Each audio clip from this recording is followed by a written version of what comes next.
Patricia, you got it's a heartwarming family tale. Tell us, first of all, who was Caesar?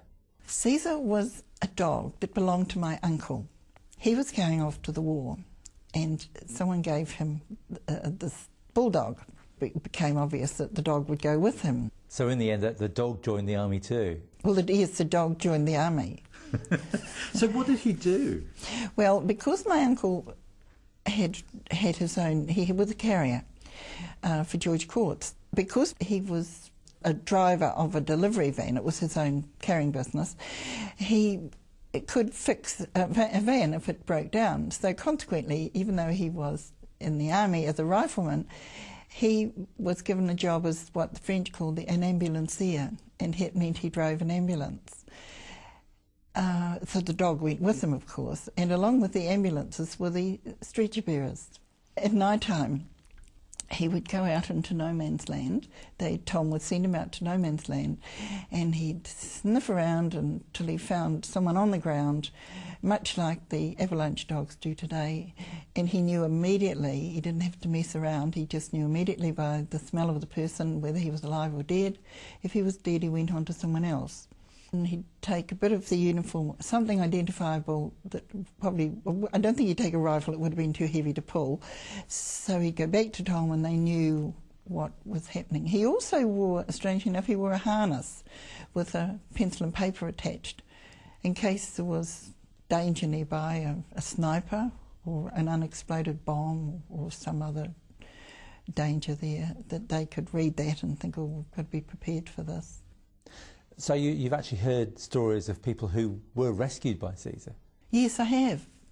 And one in particular was a soldier called Johnson. And he told his sons that he was on no man's land, and a big shell came over, and of course all the mud and muck came up and covered him over. And all that was sticking up was about 6 inches of the end of his rifle.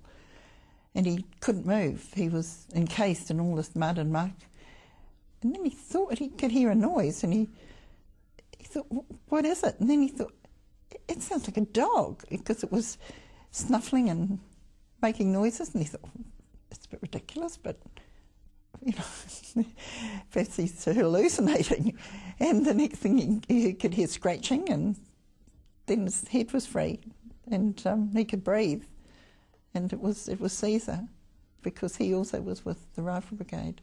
Amazing. So and that was, of course, he would have smelt him, you see. Yeah. Whereas, so he really was a lifesaver. Yes. So I think this is the sort of job that he was doing, apart from the people being injured and having terrible injuries, of course, and they couldn't move. They had to be stretchered out, and So how long did Caesar spend working on the front line? Well, I think it must have been at least a year. Well, we know that when Tom was invalided out to the UK, Caesar wasn't with him. So what actually happened to him? Well, he was out doing his usual running, finding,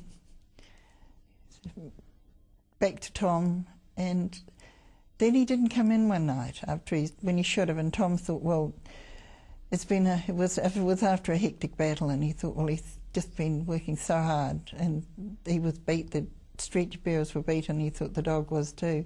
But the dog didn't come back. So he told the stretcher bearers, he said, has anybody seen him? And they said, no, we haven't. We saw him when we got the last chap out, but we haven't seen him since. So they all, even though they were terribly tired, they went out again to find him, and they were calling him, and they had to be careful, of course, that then somebody called Tom and said, Tommy's over here.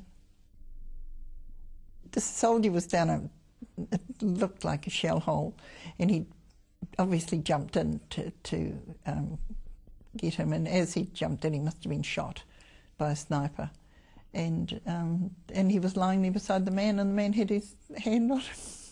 So in the end, Caesar died, gave his life, giving comfort to a soldier as he had been for the previous month.